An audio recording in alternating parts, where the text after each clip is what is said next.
بسم اللہ الرحمن الرحیم۔ السلام علیکم دوستو ساتھیوں، میرا نام نوید احمد خان ہے اور آپ میرا یوٹیوب چینل دیکھ رہے ہیں۔ دوستو جیسا کہ آپ کو پتہ ہی ہے کہ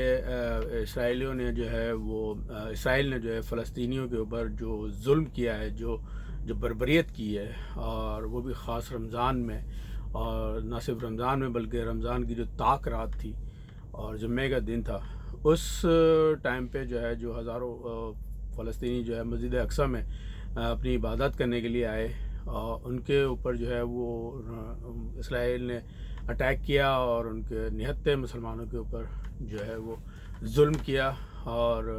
ان کے اوپر ربڑ کی گولیاں برسائیں اور پٹاخے پھوڑے گئے وہاں پہ، مختلف قسم کے جن سے مختلف گیسز نکلیں اور لوگ بہت زیادہ جو ہے وہ زخمی ہوئے۔ اور اب تک کی جو اطلاعات موصول ہوئی ہیں اس کے حساب سے جو زخمیوں کی جو تعداد ہے وہ 300 سے بھی زیادہ ہو چکی ہے۔ تو اور پھر اس کے بعد جو ہے انہوں نے اسی پر ہی بس نہیں کیا، بلکہ انہوں نے جو ہے وہ یروشلم میں جو ہے وہ ایک علاقہ ہے شیخ جراح کا، تو وہاں پر بھی جو ہے وہ ظلم بربریت کی جو ہے وہ انتہا کر دی، اور لوگوں کو ان گھروں سے نکال کے جو ہے وہ ان کے گھروں پہ قبضہ کیا گیا۔ تو اس طرح کی چیزیں جب ہوئیں تو جب بہت زیادہ ہو گیا، اور ابھی آپ دیکھ رہے ہیں کہ اگر آپ ٹی وی پہ جائیں تو آپ کو سب کچھ پتہ چلے گا کہ کس قدر ظلم ان کا بڑھ گیا ہے، اور انہوں نے باقاعدہ جو ہے جنگ کا اعلان کیا ہوا، باقاعدہ جو ہے اب ایک جنگ کی صورت جو ہے وہ جنگی کیفیت ہے وہاں فلسطین میں،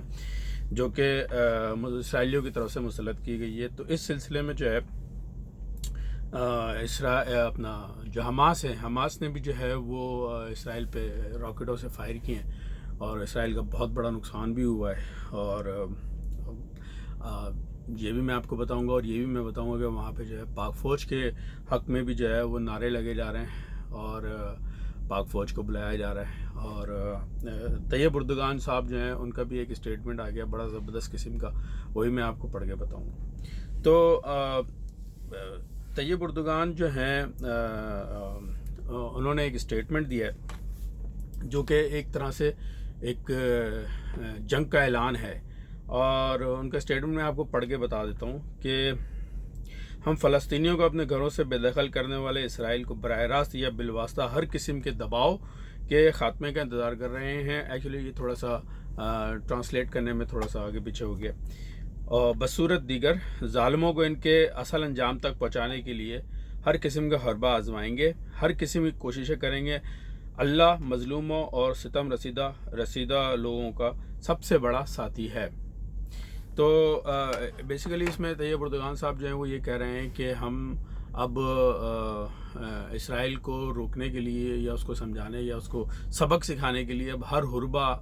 جو ہے وہ آزمائیں گے، اور جو ہے اب خاموش نہیں بیٹھا جائے گا۔ تو بیسیکلی جو ہے وہ اس طیب اردگان صاحب نے جو ہے وہ اسلامی امہ کو غیرت دلانے اور جگانے کے لیے جو ہے نا یہ اس طرح کے اسٹیٹمنٹ دی۔ انہوں نے کوشش کی ہے کہ اسرائیل کو جو ہے وہ کے خلاف جو ہے وہ بات کی جائے، اس کے اسرائیل کے جو ظلم ہیں فلسطینیوں کے لیے اس کو روکا جائے۔ اور اس میں انہوں نے جو ہے اسرائیل کو ایک دہشت گرد ملک بھی کہا گیا ہے، اور کیا کہتے ہیں انہوں نے جو ہے فلسطینیوں کی پوری حمایت کا اعلان کیا ہے۔ تو اسی طریقے سے جو ہے وہ پاکستان نے بھی جو ہے وہ اپنی پوری حمایت کا اعلان کیا ہے کہ جی ہماری بھی پوری حمایت حاصل ہے۔ خاص طور پہ جو ہے وہ ترکی کے جو وزیر خارجہ ہیں ان سے جو ہے ہمارے وزیر خارجہ شاہ محمود قریشی جو ہیں ان کا ٹیلی فونک رابطہ بھی ہوا ہے، اور انہوں نے جو ہے وہ یہ کہا ہے کہ ہم آپ کے بالکل شانہ بہ شانہ کھڑے ہوئے فلسطینی کی حمایت کے سلسلے میں۔ اس لیے جو ہے وہ جو ترکی نے OIC کا اجلاس بلانے کا کہا کہ ہنگامی طور پہ OIC کا اجلاس بلایا جائے اور UN میں جو ہے وہ اجلاس بلایا جائے، تو پاکستان نے کہا ہم اس کی پوری حمایت کرتے ہیں، اور ہم بھی یہی چاہتے ہیں کہ اس کا اجلاس بلایا جائے، اور یہ جو اسرائیل نے جو ظلم کیا ہے اس کی حمایت اس کو جو ہے نا ختم کیا جائے۔ اچھا اب آپ کو ایک چیز اور میں بتا دوں کہ جو یورپ جو ہے وہ اب جنگ بندی کی جو ہے نا وہ اپیلیں کر رہا ہے، اچھا، ہوا یہ کہ جب تک کہ وہ اسرائیل جو ہے وہ فلسطینیوں کے اوپر حملے کر رہے تھے، اسرائیل جو ہے فلسطینیوں کو مار رہے تھے، ان پہ ظلم کر رہے تھے، تب تک تو کوئی کچھ نہیں بولا. لیکن جب حماس نے جو ہے وہ حملہ کرنا شروع کیا اور اسرائیلیوں کی اینٹ سے اینٹ پر جانے کی کوشش شروع کر دی، تو اب ان کو جو ہے بڑی تکلیف ہوئی اور انہوں نے جو ہے وہ جنگ بندی کی باتیں کرنی شروع کر دی. اچھا، ہوا یہ ہے کہ میں تھوڑا سا جنگ کے بارے میں بتا دوں کہ ہوا کیا ہے کہ جناب حماس نے جو ہے ان کو، کیونکہ رمضان میں جب وہ انہوں نے اسرائیلیوں نے مسجد اقصی پہ جو اٹیک کیا تھا، تو اس کے بعد سے یہ لوگ جو ہے مسجد اقصی کی اسی جگہ پہ ہی جو ہے وہ رہ گئے تھے اور ایک طرح سے قبضہ کر لیا تھا. تو حماس نے ان کو ایک وارننگ دی تھی کہ اس ٹائم تک جو ہے آپ یہ مسجد اقصی خالی کر دیں، اس کو چھوڑ دیں، ورنہ تو ہم آپ کو چھوڑیں گے نہیں. انہوں نے جو ہے اس کو ایزی لیا اور انہوں نے ایسا نہیں کیا. تو اس لیے پھر حماس نے جو ہے سب سے پہلے جو ہے 7 راکٹ فائر کیے، جس میں سے ایک راکٹ جو ہے وہ ان کے اسرائیل کا جو ڈیفینس سسٹم تھا اس نے تباہ کر دیا. باقی 6 راکٹ جو ہے مختلف جگہوں پہ جا کے گرے. لیکن حماس نے اس بات کا ضرور خیال کیا تھا کہ یہ آبادی کو ہٹ نہ کریں. ٹھیک ہے، تو جب سے لے کے اب تک، اچھا پھر اس کے بعد جو ہے پھر وہ اسرائیل نے کیا کیا کہ یروشلم میں جو ہے وہ فلسطینیوں کے اوپر بے انتہا ظلم و جبر شروع کر دیا اور ان کے اوپر ڈرون حملے شروع کر دیے نہتے شہریوں کے اوپر. چلو آپ اگر فوجی ٹو فوجی لڑ رہے ہیں تب تو ایک بات ہے، لیکن اگر آپ شہریوں کے اوپر جو ہے بمباری کریں گے تو یہ جنگی جرائم کہلاتا ہے. لیکن یہ جنگی جرائم سے مسلمان ملکوں کے لیے ہوتے ہیں، یہ اسرائیل جیسے ملک کے لیے نہیں ہوتے. بہرحال تو اب اس کے جواب میں حماس نے تقریباً 200 راکٹ جو ہیں وہ فائر کیے ہیں اسرائیل کے اوپر، 200 راکٹ. اور اس سے جو ہے وہ اسرائیل جو ہے وہ اس کی در و دیوار ہل گئی ہے اور اس کی جو عمارتیں ہیں وہ لرز گئی ہیں. تو اسرائیلی جو ہیں وہ ڈر گئے ہیں اور وہ اس ڈر سے جو ہے وہ اپنے بنکرز میں چلے گئے. انہوں نے جو ہے پہلے سے ہی جو ہے اپنے بنکرز بنائے ہوئے ہیں اور آج جیسا کہ آپ کو پتہ ہے کہ یہ ہر وقت جو ہے جنگ کے لیے تیار رہتے ہیں، اس حساب سے انہوں نے جو ہے بنکرز بنائے ہوئے ہیں کہ جیسے ہی کچھ ہو تو یہ فوراً بنکرز میں چلے جائیں اور اپنے آپ کو محفوظ کر لیں. تو یہ لوگ آلریڈی جو ہے بنکرز میں چلے گئے. تو اب آپ کو ایک اور چیز بتاؤں کہ فلسطین میں جو ہے، کیونکہ پاکستان ایک ایٹمی قوت ہے اور ایک بہت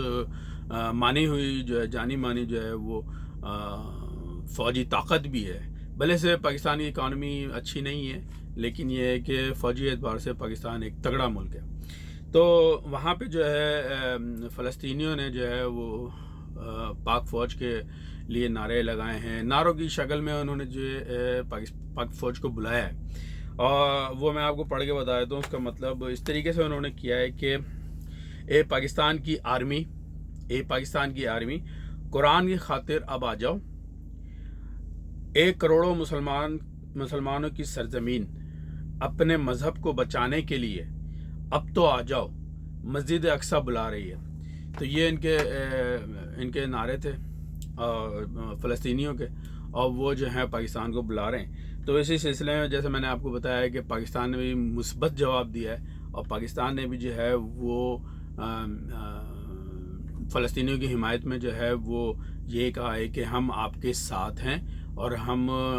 جو ہے جو ممکن ہو سکا وہ ہم کریں گے. اور جیسا کہ میں نے آپ کو بتایا کہ پاکستان کے وزیر خارجہ اور ترکی کے وزیر خارجہ میں آپس میں جو ہے ٹیلی فونک گفتگو ہوئی ہے اسی سلسلے میں. تو دعا یہ کریں کہ ہمارے جو اسلامی ممالک ہیں، خاص طور پہ عرب ممالک، کیونکہ وہ اپنی اکنامک انٹرسٹ دیکھتے ہیں. وہ لوگ جو ہیں ہمارے جو عرب ممالک ہیں وہ اب ان میں وہ پہلے ایسی بات نہیں رہی، اسلامی جذبہ نہیں رہا ہے. وہ صرف اب اکنامک انٹرسٹ دیکھتے ہیں کہ ہمارا پیسے کا فائدہ کہاں پہ ہو رہا ہے. اسی وجہ سے جو ہے وہ کشمیر کے معاملے میں بھی کچھ نہیں کیا انہوں نے، اور ظلم و بربریت جو وہاں پر بھی ہو رہی ہے بالکل فلسطین کی طرح سے. تو لیکن اس سلسلے میں کچھ بھی بولنے کے تیار نہیں، کیونکہ ان کو جو ہے وہ انڈیا کی صورت میں ایک بہت بڑا جو ہے نا بہت بڑی جو ہے وہ مارکیٹ نظر آ رہی ہے. تو دعا یہی ہے کہ اللہ تعالیٰ جو ہے ان کی بھی غیرت جگا دے، کیونکہ یہ جو ہے امیر ملک ہیں پیسوں کے اعتبار سے، اکانومی کے اعتبار سے. تو اگر یہ مل جائیں اور پاکستان جیسے جو ہے پاکستان اور ترکی جیسے فوجی تگڑے ملک جو ہیں وہ مل جائیں، تو میں سمجھتا ہوں کہ اسرائیل تو کوئی حیثیت نہیں رکھتا. اس کی صرف 80 لاکھ کی آبادی ہے. 80 لاکھ کیا حیثیت رکھتے ہیں؟ کچھ بھی نہیں رکھتے. تو دنیا میں کوئی بھی جو ہے وہ اس کی اتنی ہمت نہیں ہو سکتی کہ وہ جو ہے مسلمانوں کے خلاف کوئی ایک بات بھی بول سکے، ٹھیک ہے نا۔ اب جیسے انہوں نے یورپ میں انہوں نے ایک قانون بنا دیا ہولوکاسٹ کا کہ جی اس کے اوپر کوئی بات نہیں کرے گا، اگر کسی نے اس کے اوپر بات کی تو وہ جرم ہے، لیکن مسلمانوں کے لیے کی دل آزاری کرنے کے لیے نہیں چوکتے، اور اس کو یہ کہتے ہیں کہ جی یہ تو اظہار آزادی رائے۔ تو یہی عمران خان صاحب جو ہیں وہ چاہ رہے ہیں کہ کسی بھی طریقے سے جو ہے وہ اسلامی ملک مل کر کے جو ہے وہ یورپ والوں کو سمجھائیں اور وہاں پہ UN میں یہ قرارداد پاس کروائیں کہ مسلمانوں کی دل آزاری نہ کی جائے، اور مسلمانوں کے جو مقدس مقامات ہیں ان کا احترام کیا جائے، مقدس لوگ ہیں ان کا احترام کیا جائے، اور ان کے اوپر بات کرنا جرم جو ہے وہ سمجھا جائے، جس طرح سے ہولوکاسٹ کو کیا جاتا ہے۔ تو اس طرح کی کوششیں عمران خان صاحب بھی کر رہے ہیں۔ تو اللہ تعالیٰ عمران خان صاحب کو زندگی دے اور صحت دے، تاکہ وہ جو ہے وہ اسی طریقے سے مسلمانوں کی جو ہے وہ رہنمائی کرتے رہیں اور لیڈری کرتے رہیں، اور اسی طریقے سے جو ہے وہ بات آگے بڑھے اور مسلمانوں کو جو ہے وہ ریلیف ملے۔ باقی یہ ہے کہ میری اگر ویڈیو آپ کو پسند آئی ہے تو اسے سبسکرائب کریں اور اسے لائک بھی کریں اور اپنے دوستوں کے ساتھ شیئر بھی کریں۔ اچھا، جب آپ سبسکرائب کرتے ہیں تو ایک سائڈ میں ایک بٹن آ جاتا ہے کہ بیل کا، تو ایک ہوتا ہے آل، ایک ہوتا ہے پرسنل، تو آپ نے آل کو دبانا ہے تاکہ ہر آنے والی نوٹیفیکیشن جو ہے میری وہ آپ کو براہ راست ملتی رہے، ٹھیک ہے جی۔ تو اگلی ویڈیو تک کے لیے جو ہے اجازت دیں، انشاءاللہ پھر ملتے ہیں، اللہ حافظ۔